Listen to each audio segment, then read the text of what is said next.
Let me ask you a question. You've heard of Konami, right? If you're a serious gamer, I'm certain you have. They're responsible for Contra, Castlevania, Metal Gear, Silent Hill, and more. Loved franchises of which most names should at the very least ring a bell.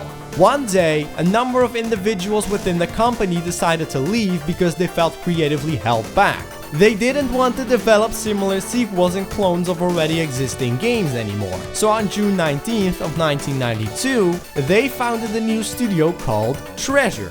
Though McDonald's Treasureland Adventure was the first of their projects to start development, Gunstar Heroes would be their first creation to be released, on September 9th of 1993 in North America to be precise. Treasure immediately proved their worth with Gunstar Heroes, as it has received nothing but enormous love and praise ever since its inception. You will be hard pressed to find an educated Mega Drive fanatic who doesn't consider it one of the greatest on the console, and it's often regarded as the most supreme running and gunning title ever. For the longest time, I've known about this game and how it's one of the pinnacles of Mega Drive gaming, but for some reason, I had never really given it a proper shot. It wasn't until I got into reviewing that Gunstar Heroes started intriguing me. Not only do I want to explore as much of the Mega Drive library as possible for myself, I also enjoy analyzing and forming an unbiased opinion about old games held close to many gamers' hearts. Is it merely the nostalgia which makes them remembered so fondly, or do they truly live up to their reputation even 2 decades later? Well, I'm about to dive deeper into that for Gunstar Heroes, so stick around if you want to hear more.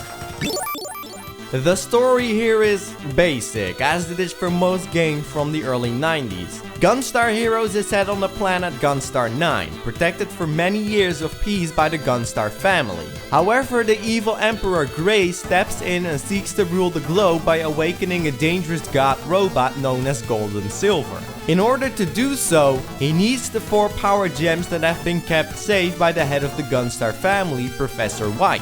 Emperor Grey's subordinate Smash Daisaku manages to brainwash Green of the Gunstar gang, who then proceeds to steal the mystical gems from the Gunstar hideout.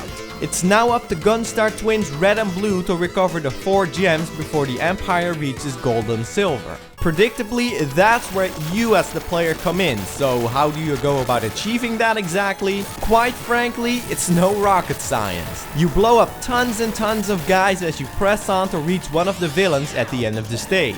That's Gunstar Heroes in a nutshell for you. However, I'm a man of depth and detail, and it's in that fashion which I examine games.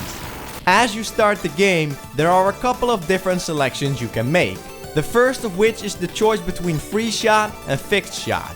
Free shot allows you to move while firing your weapon, but changing the direction of your shot forces you to move as well, while fixed shot makes you capable of blasting away in all 8 directions anytime you desire, with the obvious downside being that you're locked in place whenever you do use your gun.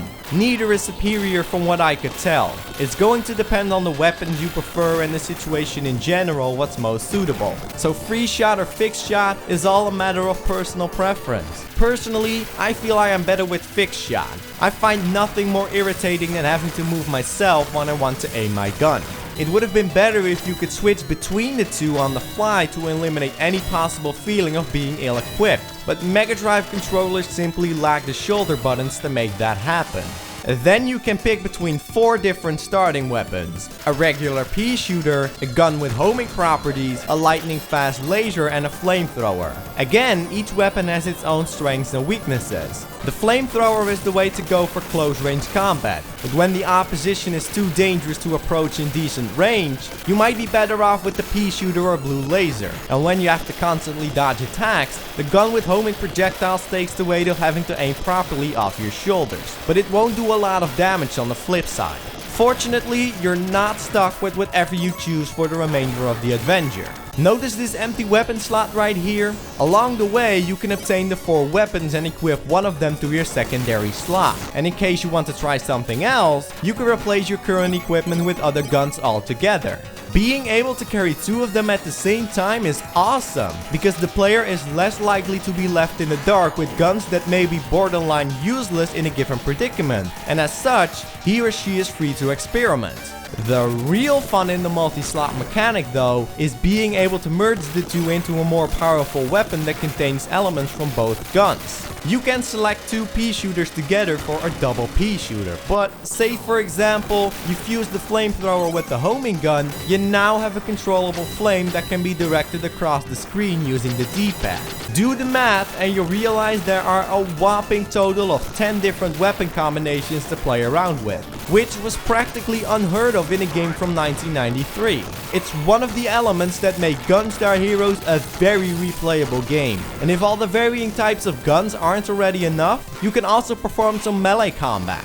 Punches, kicks, dives, slides and wall jumps aren't only useful for avoiding threats and boss maneuvers, but also in that they deal significantly more damage than the actual guns. However, the trade-off is that physical violence is, unsurprisingly, a very tricky practice. It's a free ticket to your death if you don't know what you're doing, so it ought to be used wisely.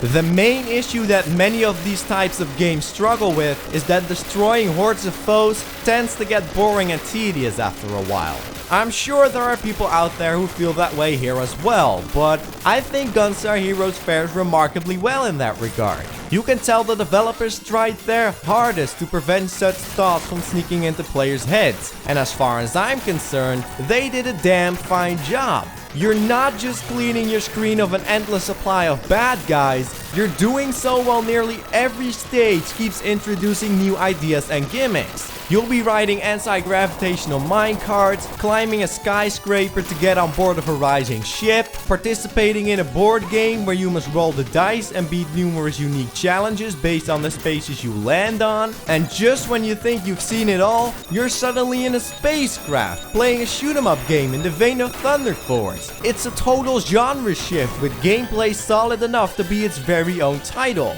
There is rarely a dull moment in Gunstar Heroes, and you have the large stage variety to thank for it. Occasionally the game does feel like a marathon of slaughtering the same dudes over and over, hence why I said there is rarely a dull moment, but not to the point I feel like snoozing off, even less so on higher difficulties. Still, if you don't find the stages themselves exciting, you'll be glad to hear the boss fights have much to offer to you. They are the crown jewels of Gunstar Heroes if you ask me, and the amount of encounters is simply staggering.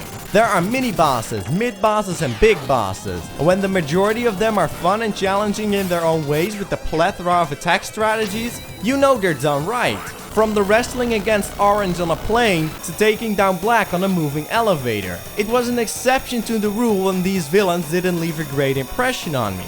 I would go as far to say the 7 Force device is one of my favorite bosses in video game history. It starts off as this large robot chasing you and takes on 6 different forms after defeating the first one, all to be destroyed on 1 life. Only masterminds could have come up with 7 totally different forms in both appearance and attack strategies in one single encounter. You won't understand the pure brilliance of 7 Force until you face it yourself. And if 7 forms are too much to handle for you, the number of them you'll have to deal with in order to clear the stage is reduced depending on the selected difficulty in the options menu. On easy there are only 3, on normal there are 5, and on hard and expert there are 7. Of course, changing the difficulty level doesn't just alter the 7 Force encounter. As you turn it up, enemies become more aggressive and come in larger numbers in addition to taking longer to kill, health pickups decrease in effectiveness, all the board game challenges become tougher, the works. This is another element where Gunstar Heroes also really shines. It manages to be challenging for a broad audience of all sorts of skill levels, yet it is hardly ever unfair in doing so. This starts with the controls, which are perfectly tight and responsive. Ignoring the limitations of a D-pad and the fact you can't flick between free shot and fixed shot as you go, the Gunstar twins are as flexible and mobile as it gets. When you mess up, it's your own fault. The fair challenge is also noticeable in the smaller details. For instance, there is no limit to how much extra health you can acquire. Tell me how annoying it is in games when you see that delicious chicken or apple laying on the ground, waiting to be eaten, but it's of no use because your health meter is already maxed out. In Gunstar Heroes, you will see that vitality number venturing into the 200s and possibly the 300s as long as you don't get hit too often. It was simple to implement, yet thoughtful and rewarding. The biggest factor, however, is the godsend known as unlimited continues. You could die 1,000 times, and every time you do, you'll be sent back to the last checkpoint, not the start of the game. This makes Gunstar Heroes infinitely more accessible than comparable games from the same time period, because the player is not punished for being a rookie. Sure, you'll have to replay a stage or try again from a checkpoint, but that's not inequitable. That's encouragement to push the boundaries of your skill set while at the same time not spoon-feeding you success. Trust me, huge adrenaline rushes are still to be had on tough boss fights, and overcoming them with minimal vitality left makes you feel like you've accomplished a big feat all the same.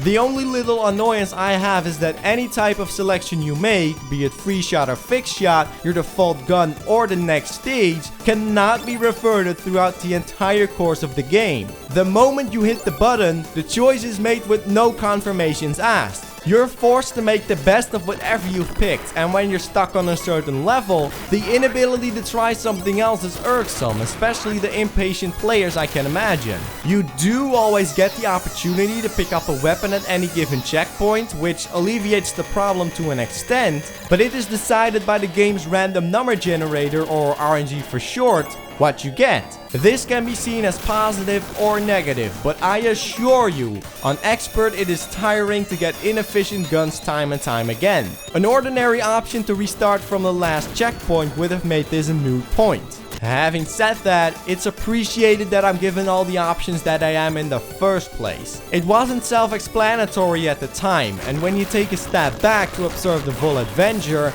it's hard to get mad about these oversights. All of the mentioned qualities make Gunstar Heroes an outstanding experience for solo gamers. But if you can get a buddy or family member on your side, it is simply a must play if you're both into this type of game. Besides the fact that run and gun journeys just lend themselves to co-op bliss, the designers found ways to make this one equally as fair and challenging as in single player. Enemies and bosses don't come in larger quantities, neither can they take more of a beating. Instead, the damage output of your weapons is decreased by half when both players are alive. When one of them dies and doesn't hit start to come back to life, the damage output of the other's weapon is restored to the single player values. Now, if you guys go by we win together, we lose together, then the player who died can decide to come back at the cost of half of the other player's vitality.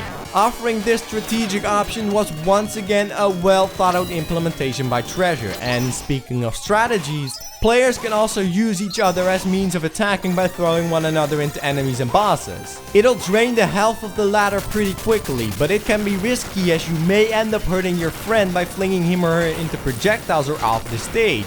In fact, accidentally grabbing each other is probably the one downside to co-op mode. It can make for great chuckles and revenge, don't misunderstand me, but because there is so much stuff on screen, it can be hard to keep track of where your characters are located, and Red and Blue's character sprites are nearly identical besides their color palettes, adding another layer of confusion to the mix.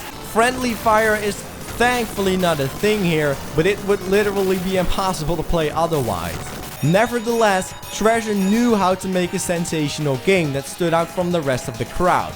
Not only in the gameplay department, Gunstar Heroes is without a doubt on my mind in the top 5 of greatest technical achievements on the Mega Drive. The amount of effects this game effortlessly renders blows me away. Multiple explosions, large groups of enemies, gunfire animations, blazing fast scrolling backgrounds, screen distortions for transitions, and the sheer size of some of the boss encounters, it's dumbfounding. On top of that, the graphics have an incredible sense of three-dimensional depth every now and then, almost as if you're playing an actual polygon-based game. It looks that good. On higher difficulties and co-op in particular, there's some nasty slowdown to be witnessed from time to time, which is admittedly distracting and not so blast. But with so much processing going on simultaneously on the measly 16-bit 7.6 MHz CPU, it is honestly inevitable. The Super Nintendo would choke all the way through without an additional chip inside the game cartridge, that's for sure. Artistically, the visuals are cute and cartoony, so if you're looking for Contra Hard Corp's edginess, you're going to be disappointed in that area. Me though, I am fond of this sort of style. The enemy variety is pretty lacking to be sincere, but the competent use of the Mega Drive's limited color capabilities and the game's general goofy portrayal more than make up for that. It doesn't take itself seriously in the slightest, which works in its favor in my eyes, and the attention to detail is marvelous. It's one of those games where you will be noticing small nuances and characteristics even years later. The audio is probably the weakest aspect of Gunstar Heroes, though that is not an insult at all. The FM and sample quality is typically Konami, so nothing sounds harsh or screamy, something the Mega Drive tends to be guilty of when falling into the hands of inexperienced and or lazy sound designers. And the effects just blend in seamlessly with the on-screen mayhem. The soundtrack itself is sweet, with tunes that make you feel like a badass or wary of what's to come, and it manages to be catchy and memorable at times too. Raise your hand if the intro music in this video pumped you up. I rest my case. I have heard better on the system, but Norio Hanzawa or Kazuo Hanzawa, which one of the two is his real name is unknown, has done a satisfactory job as composer for this soundtrack nonetheless, and I found roughly half of the songs to be worth listening to outside the actual game.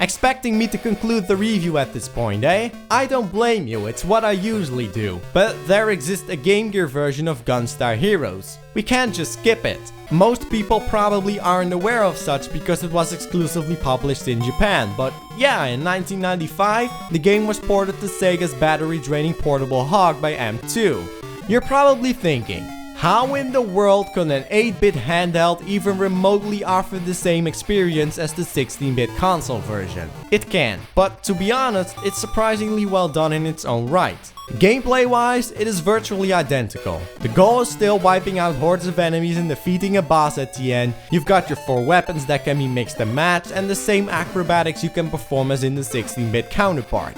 The most noticeable difference is that there are now only 6 stages instead of 7, and that they are all significantly shorter. The mine level in particular is over before you know it, and many gimmicks have been replaced with something the Game Gear could handle or just been cut altogether.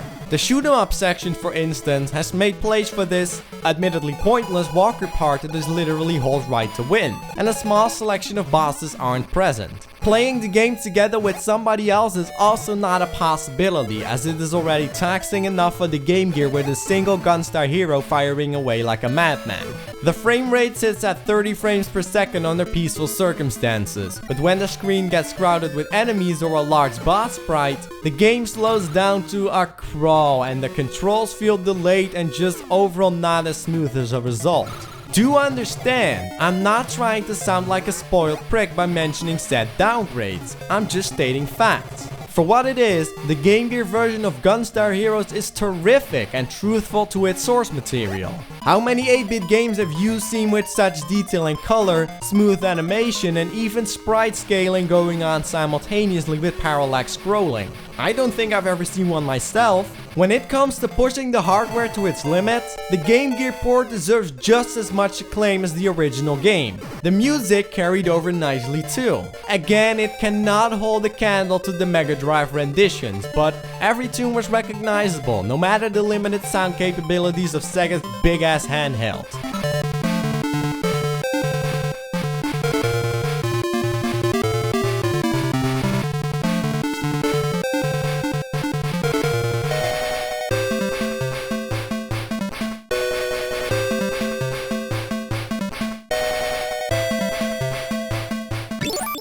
My point is, there is no reason to play the Game Gear version nowadays over the Mega Drive one. It's obviously inferior, but that is to be expected on a weaker system with more primitive hardware. I am sure many gamers would have loved this port to be released outside of Japan back in the mid-90s, as the core gameplay is there, and I would recommend current fans of Gunstar Heroes to give it a playthrough for curiosity's sake. It's a stellar port and one of the better games I have played on Game Gear. As for the original on the Mega Drive, it's just a glorious time for me. From start to finish, Gunstar Heroes proves itself to be truly well crafted with its graceful presentation, rock solid gameplay and amazing programming. The game is short in length for today's standards, being around an hour or so long in a perfect run and several hours long under normal play conditions. But the inclusion of 4 difficulty settings, a unique and intricate weapon system and an addictive co-op offering can help a long way to increase the longevity. If you like the Contra and Metal Slug series or just the joy of causing explosions, you're missing out if you haven't played Gunstar Heroes. I wouldn't say it is this unfathomable piece of gaming art that everybody is going to dig. It has a few flaws, every game does, and those who are not into action-packed side-scrollers could very well be put off by the repetitive nature of obliterating everything in sight. Be that as it may, the accessibility, different stage gimmicks and superb boss designs do make it deserving of at least an honest try. The game doesn't show its age in any noteworthy fashion either, so if you are unfamiliar with old games, please do not let its 1993 origin misguide you into believing Gunstar Heroes isn't worth playing today. The fact it is available on PlayStation 2 as part of a treasure collection disc with a ton of extra content, the Wii's Virtual Console, Xbox Live and PlayStation Network with online multiplayer, PC via Steam, and later this year on 3DS with enhanced 3D effects, makes a purchase all the more appealing. Before we proceed with the next treasure game on the Mega Drive, I've recently discovered there is a sequel to Gunstar Heroes on the Game Boy Advance, titled Gunstar Super Heroes or Gunstar Future Heroes in Europe, so I think that needs a video first instead. Can the second game live up to the quality standards of the original? Be sure to join me next time for the answers.